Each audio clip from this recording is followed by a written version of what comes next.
Assalamu alaikum, good evening, and welcome to today's episode of Talking Points. I'm your host, Syed Niaz Ahmed. First of all, let me tell you that today we have got an extra hour by the grace of God. What do you do with it? Let us know. But you will have to return this extra hour at the end of March next year. You know that. Well, jokes apart, November is a very serious month when we consider the history of Bangladesh. The tragedy that started in August culminated in a week of killings and coup and counter-coup in early November. Bangladesh is now over 50 years old. A lot of credits and debits when we sit down and we take the accounts. There's a lot to be proud of, and there are so many points that we have to worry about. However, prior to and during and after the liberation of Bangladesh, a lot of people contributed to the liberation war, but somehow a particular group that was very active has been ignored, and that was that of students who were actively involved in their studies but took time off. Some of them took a gap year and contributed towards different works that involved helping others who were involved in the war, or sending money, accommodating them, and providing other social services. In our studios today, on my left, I have a lady, Reena Musharraf, from a Muktijidda family. Her brother, Major General Khalid Musharraf, died early November in 1975. She'll be able to throw some light on that issue. On my right is Mr. Aziz Chaudhry. He is president of Sylhet Sadr Association. And he was also Director General of Chairman of SSB. SSBA, whatever that stands for. Spitalfield Small Business Association. And also Montefiore Center. No, Montefiore Center we are not doing that. Okay. But I am the president of Pir Habib Foundation. Okay. Yeah. And the other thing why he's here is that he was very much involved in the liberation war as students, and we were together in that committee. Can we just highlight that picture? I'm holding it. Can you show it on the screen, please? Okay. These are some of the young people who gave their time, money. Not that we had a lot of money, but we did, and we looked after others who were involved. We organize processions, we organize parties, we organize discussions, and we tried to propagate the idea that Bangladesh needed to be liberated. Mr. Aziz Chaudhry, could you just throw some light on, if you think back of 1971, some light on our activities that we were involved in? 71, yeah, over 50 years ago, isn't it? We are getting 50 years ago, yeah. I came in 71. I was in Dhaka. I was also in 7 March, the speech, Bangabandhu speech, then came here. I won't go details in there. But when I came here, I get so involved because that time, all the information is to come from India. Right. They didn't get any information what's happening in Dhaka. Yeah. So I came that time from Dhaka to Karachi and then here. And then I become like I have to go in Luton, Birmingham, and everybody have to say what's going on in Bangladesh real time. And I saw everything, what's happening. I was in Dhaka during all this time. So when I came, I got involved when I came for a course. I even didn't get a chance to go there. Was so involved like full-time job. So I have to give up that year study. And we are organizing the procession, then all the meeting and everything. Did we meet in Trafalgar Square? Yeah, every now and then Trafalgar Square, but you have to organize before Yep. and talk about it and then come. And then we were so busy, a lot of people were at that time, especially the students and the teachers and those who are involved with this, they were involved with all it. Brick Lane is the main town now. It's become Bangla town, but real Bengali, all activities. That was the hub of the activities. That was the place. Tayyibur Rahman, so many other our leaders there. Some of them have passed away. So many of them gone, because they were so much older than us. And I'm talking about 50 years before all this. But, mainly, I think when I saw the Bangla town, I can remember how this Bangla town is become, because everything happened there. Right. It's not only just we did, all other Awami League, all this meeting, everything, the main center was there. Right. See, at that moment, everybody was Awami League because that was the only party, and they were all fighting for liberation. See, so it was under one umbrella. Because that time the NEP, Awami League, NEP, and all this they joined, because their all aim was one thing, to liberate the country. So there was just meeting is. Awami League was giving the lead, but everybody, those who were supporting, everybody was working together at that time. Do you remember any particular incident, particularly when Bangabandhu came to London, having been flown from Pakistan? Pakistan, yes, see.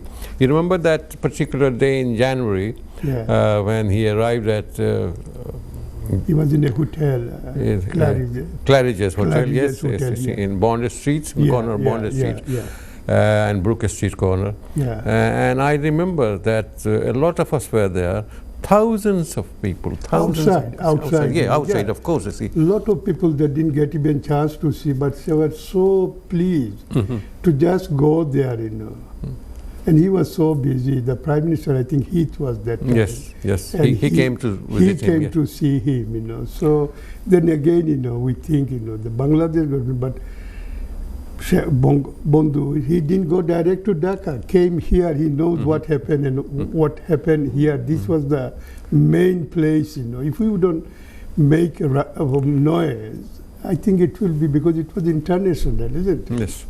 See, this is an interesting thing that anything happens anywhere, the news source comes from London. London, yeah.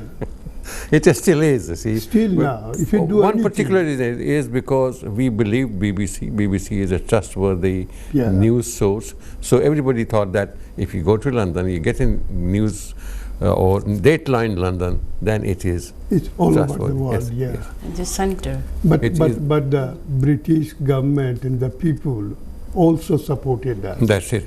They supported us, Everywhere you do, we broke so many laws, that. They just ignored, police just ignored, they just allowed us to do this procession, all these things wrong to go on like this. But they allowed us, because they were also helping us. I remember that even ladies with young children in the pram, pushchairs, they would come to Trafalgar Square, Hyde Park, and they would demand a separate homeland. Our ladies were also in the front line. A lot of them. I have had the pleasure of interviewing some of them, and they remember. But then again, as you said before, Mrs. Pradhan, Mrs. Box. We have aged. They have aged. We have matured. Mrs. Rina Musharraf. I know you were very young at that time, and could you describe, you were in Dhaka, you saw some of the activities, what was happening in Dhaka, your family was involved, your brother was in the army, your other brother was a politician, and a good number of your relations had to run away because your house was attacked, your house was well known. তো আপনার কি মনে আছে? আমি কি 75 থেকে বলবো না আপনার যা মনে আছে বলেন। 75-এর আমার নভেম্বর মাসটা আমাদের জন্য, আমাদের ফ্যামিলির জন্য, এবং আগস্ট মাসটা আমাদের জন্য একটা কালো অধ্যায়, ইতিহাসের জন্য ওটা। কারণ ওর যা আমরা দেখেছি আর কি, পুরা বঙ্গবন্ধুর সপরিবারকে হত্যা করা, তার ছোট 9 বছরের বাচ্চা রাসেল থেকে শুরু করে মানে সবাইকে, পরিবারের সবাইকে হত্যা করা, ওটা তো আমাদের এক্স্যাক্টলি আমাদের বাড়ির মাঝখানে একটা মিরপুর রোড, আমরা এই পাশে আর বঙ্গবন্ধুর বাড়ি, আমাদের বাড়ি থেকে সবই গুলি গালার আওয়াজ সবই শোনা যায়।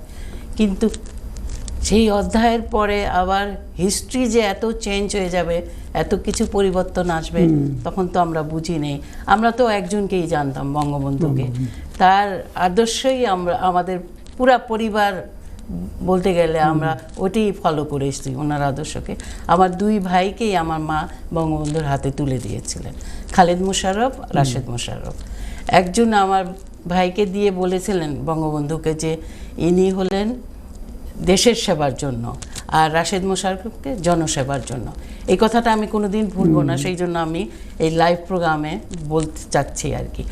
কিন্তু অনেক দুঃখের বিষয়, যেভাবে খালেদ মোশাররফের হত্যা হলো, রাশেদ মোশাররফ বেঁচে ছিলেন কিছুদিন আগে, আর জেলের ভিতরে 4 নেতাকে হত্যা করা হলো, ওইসবের এখন পর্যন্ত আমরা ওই বিচারগুলার মানে ইয়ে হয়নি, বিচারগুলো এখন পর্যন্ত এগিয়ে আসে নাই। তাদের বিচার কি হবে, এইটাই আমি এখন মাননীয় প্রধানমন্ত্রীর কাছেও আমার আবেদন, এবং আমাদের জনসভা মানে যে জনগণ আছেন তাদের উপরে আমার অ্যাপিল আর কি। ইনশাআল্লাহ হবে। বিচার হইতে একটু দেরি হয়, কিন্তু হয়। 50 বছর তো হয়ে গেল, এখন পর্যন্ত তো কিছু হবে ইনশাআল্লাহ। আমাদের এক পরে সেগমেন্টে আসবেন। আমাদের পরে সেগমেন্টে very eminent journalist Syed Badrul Hasan Shah আসবেন. He is going to talk about it because he has written several books on some of the leaders, and is well known, and he will contribute to that topic inshallah. But I was talking about that there have been many leaders, politicians, technocrats and all that, they have been given the credit, কিন্তু সবচেয়ে কম credit যদি দেওয়া হয়ে থাকে এই liberation ওয়ারে ছাত্রদেরকে। যদি আপনি দেখেন যে 1948 language movement was started by students, and they spearheaded by Dhaka University students. You are proud to be a part of Dhaka University. I am proud to be a part of Dhaka University. She went to one of the colleges that was part of Dhaka University. So we know that, but the language movement in 1948 was spearheaded by students, not by others, you see. Then the framing of the Constitution in 1956, again students were. Then anti-army rule, the students were there. The guerrilla warfare that really depended on younger students. Well, it's about time to take a break, and when we come back, I will continue with that discussion. Thank you. Welcome back. We were talking about the students' participation in the guerrilla warfare, in the liberation warfare of Bangladesh. We have been joined by one of our very distinguished guests, Mr. Syed Badrul Hasan, and inshallah we will be benefiting from his views. The role of students in the liberation war. Who are the students? The students are the young men or the young women, so they are the most full of emotions, full of ideas, and very active. And they were the ones who spearheaded some of the missions. In London, we were very young then. The organization that was, what was the name of that organization? Bangladesh. Can we show this on the screen? That picture shows the members of that group, and This magazine was published later. Can we Annual report. get a? This is the annual magazine of that. Yeah, just a closer view. Okay. It was a group of about 25-30 students, and our job was to meet the British people and convince them of the truth, what was happening in Bangladesh, what was the Pakistan army doing, and the idea that the country needed to be a separate country. That part of we had to convince them. They came along and attended meetings and the processions they joined, and all this because students at universities in London, in Birmingham, in Newcastle, in Liverpool, in Scotland, in Wales, they were working on this. However, unfortunately, the role of the students has been ignored. We don't mind that. The idea was to work for the country. We have been rewarded. The country was liberated. Mr. Aziz Chaudhry, he was a very active person at that time. But one of the factors that I have learned from others is that the students of Dhaka, London University and other universities were not only involved in organizing processions, but they were also involved in social work. A lot of people were coming from Dhaka those days, see, families running away to find a safe haven in England. They had to be accommodated.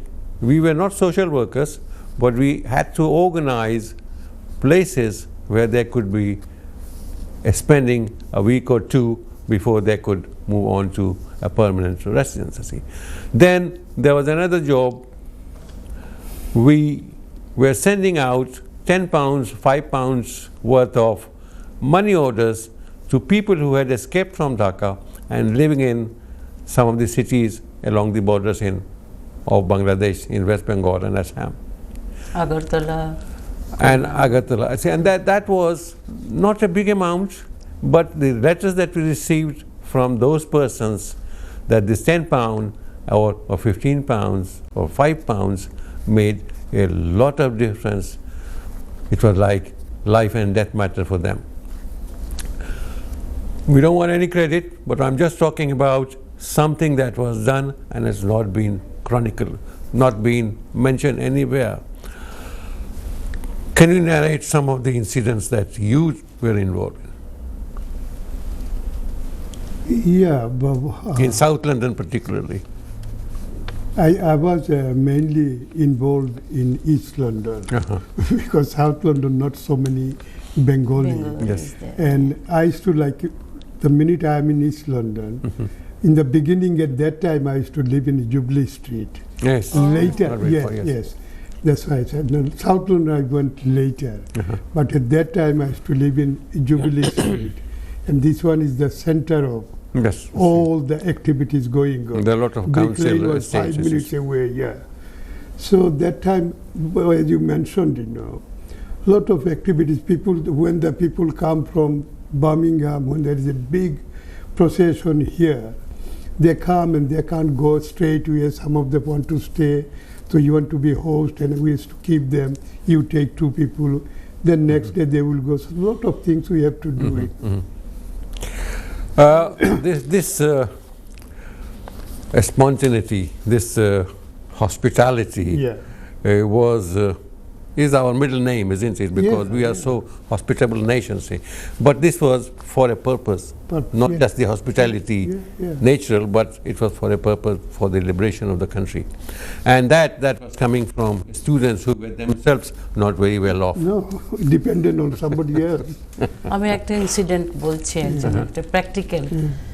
আমার চেনা জানা গ্রুপের মধ্যে কিছু না 5 pound করে 50 pound, সেই সময় 50 পাউন্ড এখান থেকে পাঠিয়েছিল কল্যাণীতে, আগরতলায় আর কি। সেই পয়সাটা পাওয়া, উনি সেক্রেটারি জেনারেল ছিলেন রেড ক্রসের, ফখরুল ইসলাম ওনার নাম। উনি ওখানেও 50 পাউন্ডটা পেয়ে উনি যে পয়সা আসতেছিল মুক্তিযোদ্ধাদের জন্য অনেক হেল্প, সেই পয়সাটা দিয়ে উনি শেভিং ক্রিম, একটা ছোট্ট ক্রিম, উনি একা না বোধহয় 50 জন লোক ওইটা শেয়ার করেছিল। ওই চিঠিটা আমার কাছে আসছে পরে লন্ডনে, আমাকে একজন ওই চিঠিটা আমাকে বলে এই চিঠিটা রাখেন, কিন্তু সামহাও ওই চিঠিটা আমি সৌদিতে আমাদের একটা ইনসিডেন্ট হয়েছিল, আমি চিঠিটা ওইখানে, ওই চিঠিটাও আজকে আপনার বইয়ের মতো ওটা দেখাতে পারতাম। এবারে 50টা পাউন্ড পেয়ে উনি বলে আমার কাপড় ধুয়েছি ওনারা, মেয়ে লুঙ্গি থেকে পায়জামা পাঞ্জাবি, যে ওই সময় যেভাবেই হোক হেল্প করা, স্টুডেন্টরাই সব, এটা স্টুডেন্ট মহিলাদের কথাই বলছি, তারাই হেল্প করেছে।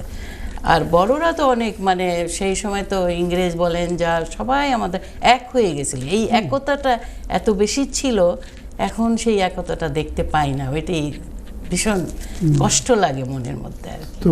তখন যে ফিলিং যেটা ওই ফিলিংসটা না, এটা মানে ওই যে আমি একটা গো ব্যাক বাংলাদেশ 7 মার্চের যে মিটিংটা হয়েছিল, চারিদিকে ট্যাঙ্ক নিয়ে, মেশিন গান নিয়ে রেডি, এবং যেভাবে হইতেছে যে কোনো সময় ওরা ফায়ারিং আরম্ভ করতে পারে, এক্স্যাক্টলি, এবং সবাই এই ডেঞ্জারটা জানে, কিন্তু তবুও চলে গেছে ওইখানে। They didn't care about their life. That was the feeling. That was the feeling. বঙ্গবন্ধুর ভাষণ শোনার জন্য সবাই, ওইটাই তো সব ছিল, কি হবে, কিন্তু এই এমনভাবে ওদের মানে গুলি করার এই আর কোনো সুযোগ পায় নাই।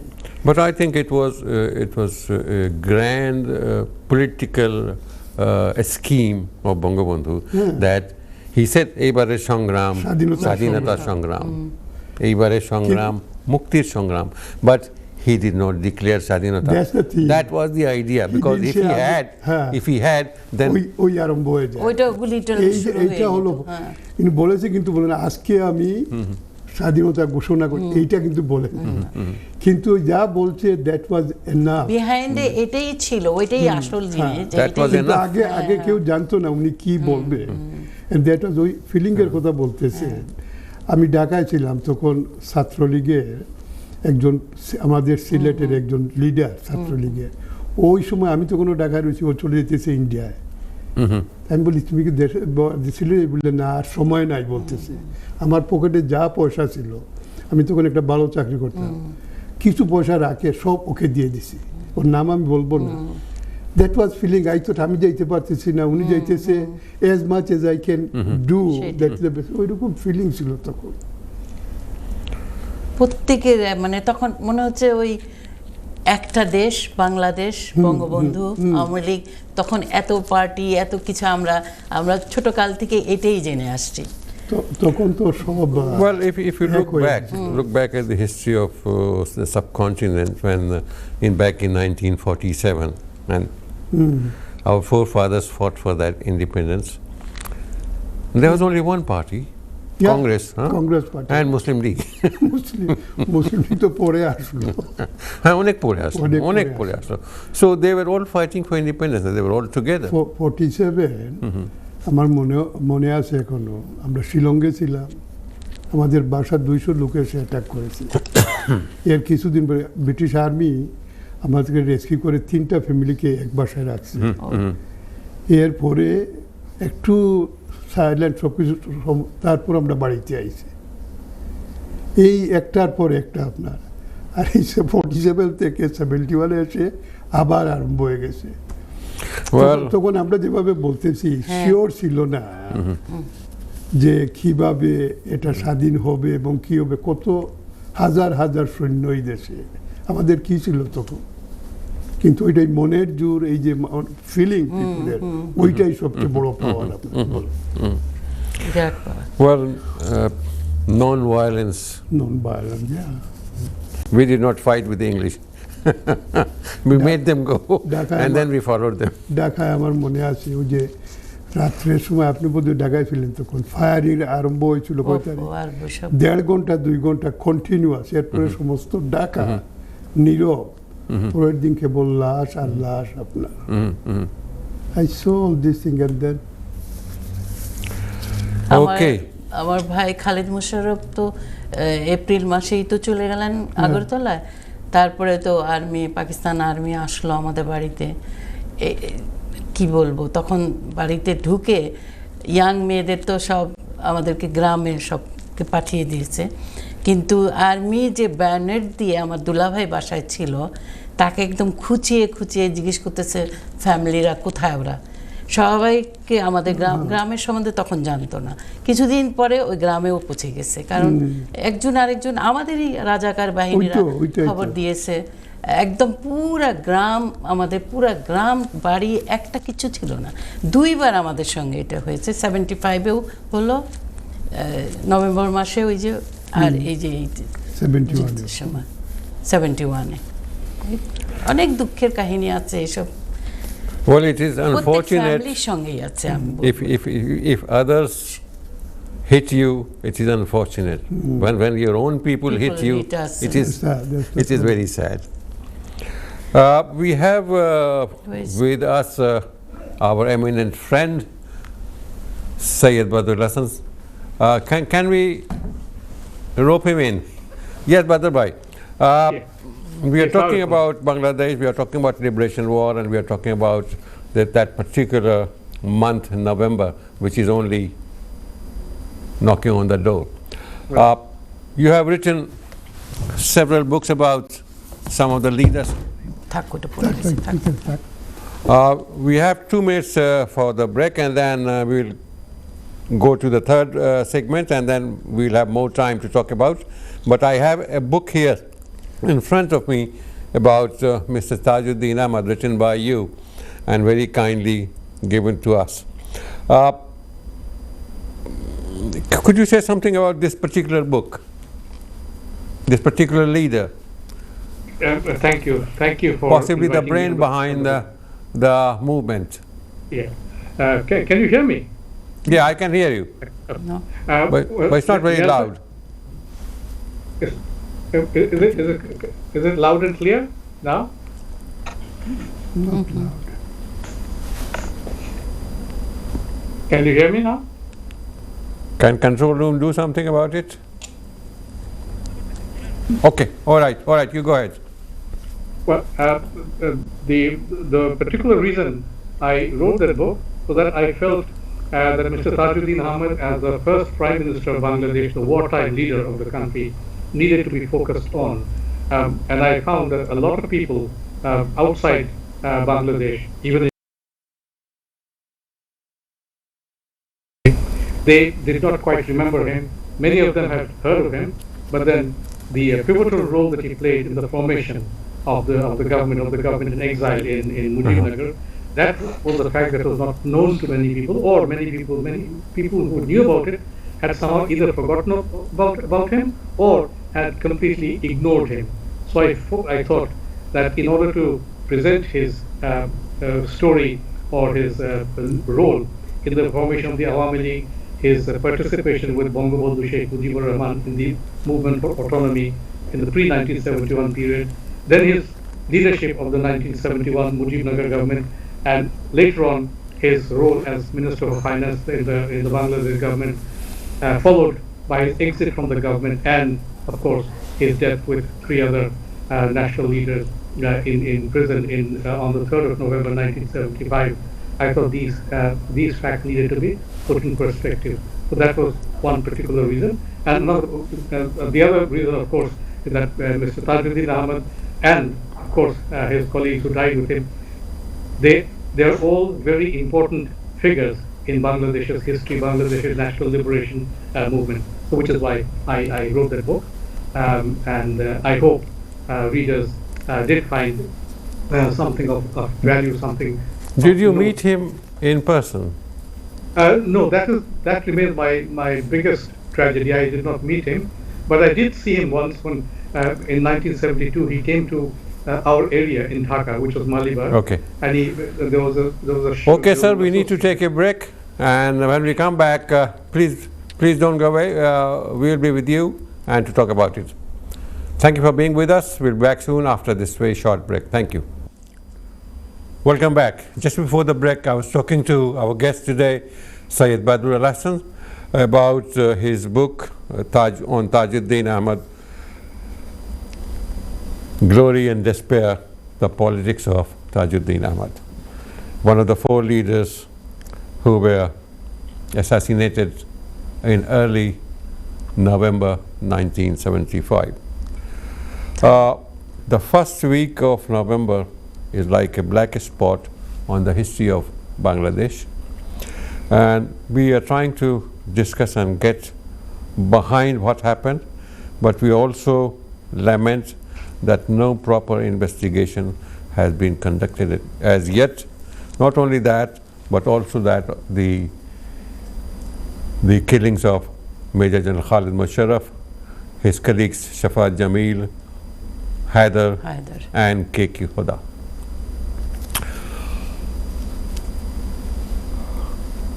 Mr. Syed Badrul Hasan, you have done a great job in writing this book about Mr. Tajuddin Haider Ahmad, but it still remains that we are awaiting an impartial investigation, inquiry about the killings. When can that take place, given the circumstances that has taken about several decades and we are still sitting on it? I think an inquiry should have taken place into the assassinations, murders and mayhem of 7 November a long time ago. I would have expected the Awami League, when it first came to power after 21 years in June 1996, to have gone into an inquiry, because it went into an inquiry into the assassination of Bongo Bandhu, and then of course the killings, the jail killings of 3rd November. But it's very unfortunate and in a travesty of history that we still, no one in the government in all these years, no one has even gone into the process of beginning an inquiry into the activities, into what happened on the 7th of November 1971. What happened? How did these brave freedom fighters and Major General Khalid Musharraf, then we have Colonel Al-haj Mohammed, then Major A.T.M. Haider, they all died. By the way, Shafat Jamil, he didn't die. He escaped from Bongo Bhavan, and he lived for a good number of years. He died some years ago, but he was with them. So these three brave freedom fighters and General Musharraf, Khalid Musharraf, was regarded during the war as the most brilliant tactician in the guerrilla warring of the Pakistan army. So what happened on that day? We know from newspaper reports what happened, how he died, who killed him. But then we need to find out the details. We need to find the details of who were involved. Now, there's this very good book by Colonel Huda's wife, Nilofar Huda, that gives us some idea of what happened. Now, what actually did happen, or might have happened, is that a number of elements who were involved, who were busy trying to rehabilitate General Ziaur Rahman or bring him out of his confinement, they went ahead with spreading the propaganda that General Khalid Musharraf and his associates were Indian agents. Now that is a false propaganda. General Khalid Musharraf at that time, they used this canard against General Musharraf, and there was also a report in the foreign media by a Bangladeshi journalist who happened to have collaborated with Pakistan in 1971. He spread the false report that in early November, the 2nd of November, that a letter from the Indian authorities had been intercepted, and the letter said that the 4 leaders who were in jail at that time, they should be released and they should form the government. Later on, he confessed that he had not seen the letter. In fact, no letter ever existed. But the misdeed was done. The 4 leaders were dead, and 4 days later, on the 7th of November, these military officers, Major General Khalid Musharraf and his associates, they were killed.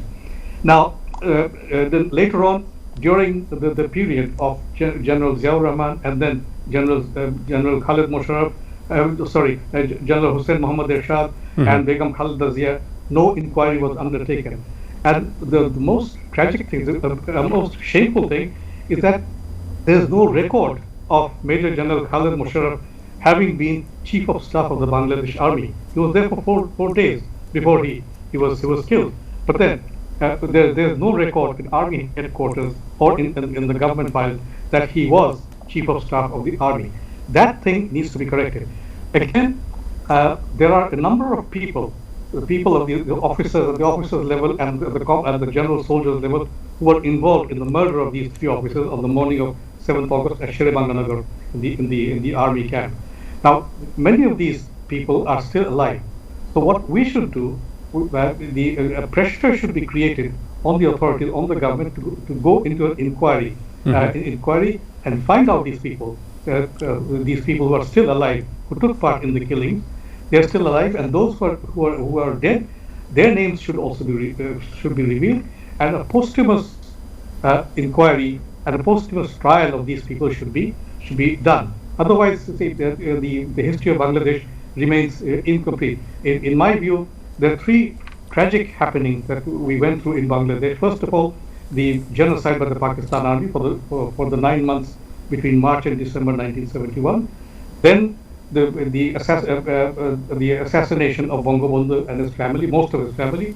The third was the killing of the four national leaders, and the fourth was the murder, the assassination of General Khalid Musharraf, ATM Haidar, and Khandakar Nazmul. So we have, over the years, we have all been demanding a trial, impartial inquiry and trial of the killers of Bangabandhu and the killers of four national leaders. But I am surprised, indeed, I am outraged, I am shocked that nobody has yet demanded that the killing of these brilliant officers, brilliant freedom fighters should be initiated. That has not been done. I think it's time the country needs to go ahead. Otherwise, we can't bring closure, because we need to tell our children and their children of who these people were, these freedom fighters were, who killed them, how they died, and what did they try to do in Bangladesh between 3rd November and 7th November. Because obviously, when General Khalid Musharraf launched his coup on 3rd November, he was doing two things. First of all, he was trying to restore the chain of command in the army, which had been broken by these rogue majors and colonels on 15th August. And secondly, he was trying to take Bangladesh back to its secular moorings. When he died, and when his associates died, that was the end of a dream. And from the 7th of November, I'm sorry, from the 7th of March to June 1996, we all lived in a period of darkness. So this darkness, as much of the darkness is gone, but this last piece of darkness, of sinister activity by those who were involved in the killing of General Khalid Musharraf, that has to be clear, that has to be inquired into. And as I said earlier, people involved in them, whether the military people, retired military officers, living and dead, and also political figures, they should be identified, they should be exposed, they should be tried, and they should be shamed in national history. Yeah. While all this was happening, I think the Commander-in-Chief of the Army was General Shafiullah. General Shafiullah was Chief of Staff of the Army till 24th August 1975. On the 24th of August, his deputy, Major General Ziaur Rahman, he took over. On the 3rd of November, General Ziaur Rahman was removed and he was confined at his residence by General Khalid Musharraf, who then took over as Army Chief. He was brigadier at that time, but on the 3rd of November, he took over as Chief of Staff of the Army, and he was promoted. He became Major General, and he did. General Musharraf did one other good thing, which was he removed all these majors and colonels from Bangabandhu, and he forced Khandakar Mustak to quit the presidency. And it was General Musharraf again on the 6th of November. See, from the 3rd of November to the 6th of November, intense negotiations went on at Bangabandhu between General Musharraf and these and the cabal led by Khandakar Mustak about a change of a transfer of power, what should be done, who will replace Mustak. And on the 6th of November, General Musharraf decided that the Chief Justice of the Supreme Court at the time, Justice A.S.M. Saim, Abu Sadat Mohammad Saim, he would become president. So on the 6th of November, Justice Abu Sadat Mohammad Saim, he took over as president from Khandakar Mustak Ahmed. But unfortunately, by that time, these army units from different regions of the country outside Dhaka, they were beginning to come to Dhaka, and somehow General Musharraf and his loyalists were unable to understand what was happening. And it is said that General Khalid Musharraf was spending a whole lot of time at Bongo Bhavan in his negotiations. Meanwhile, rebellious forces not loyal to him, they were converging on Dhaka. And Colonel Shafat Jamil, later on, he regretted. He said, okay, sir, thank you very much. We have we are nearly at the end of this segment. Thank you for your input, Syed Badr Hasan Saab.